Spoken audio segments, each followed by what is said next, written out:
So, BachScholar just called me a total idiot. It started with that I told him that he was wrong in assuming that Beethoven was a double beat composer, to which he replied that I'm a close-minded idiot who has his mind made up already before entering the discussion. I'm not gonna pretend that I didn't provoke it, as I have been commenting on all of his recent videos, but if you call yourself the world-leading authority on tempo research, you're kind of inviting criticism. I also know that this is YouTube, and people have been called far worse than a close-minded idiot. So I'm not the slightest offended. So for the people who try to defend me, you don't have to. I'm okay. I, as you can see, even find it a little bit amusing.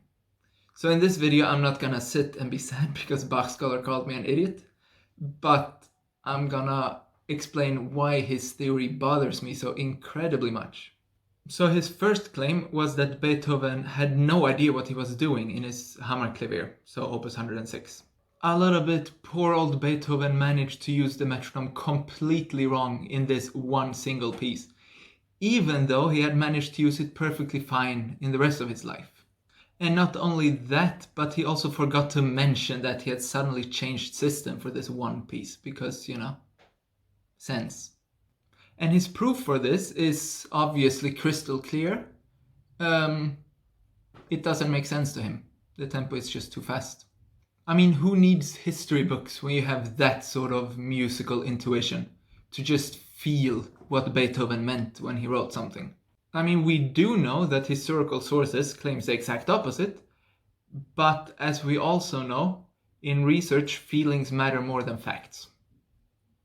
He also claims that a young Franz Liszt also obviously was a double beat composer. And how, you might ask?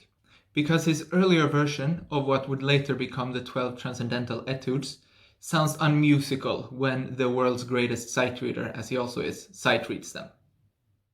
I'm going to try to play it according to literally half note equals 80 to our single beat system. It would be I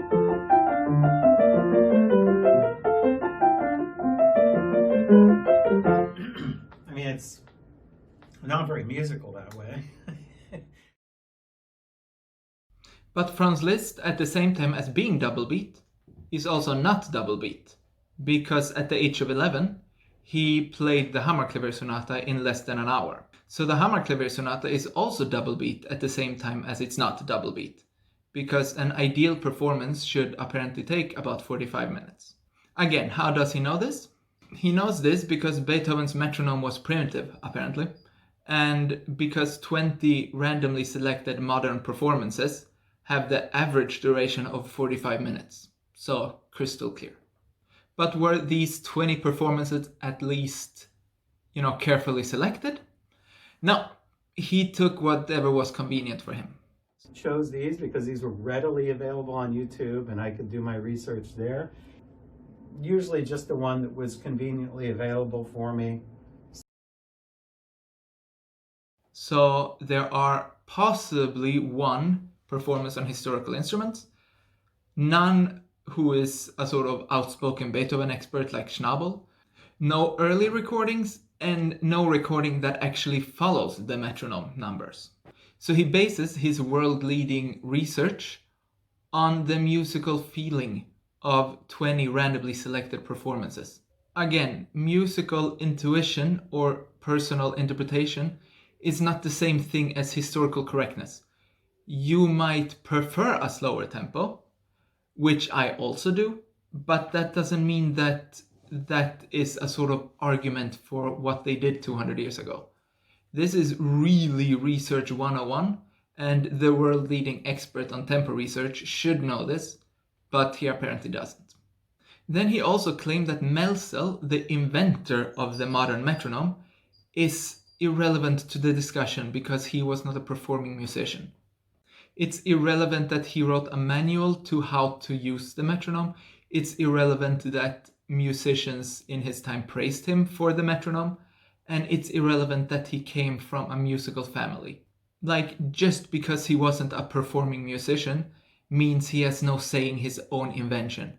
Like, how do you even reply to that? How is that, How is that a serious argument from someone who claims to be the world-leading authority on tempo research? And the list just continues. That Czerny didn't really mean what he wrote in his Opus 500, because, why not? Schumann never wrote above 138 in his Kindersehnen, so we can't rule out that Beethoven didn't want 190 for his Hammerklavier. Because, again, that makes sense.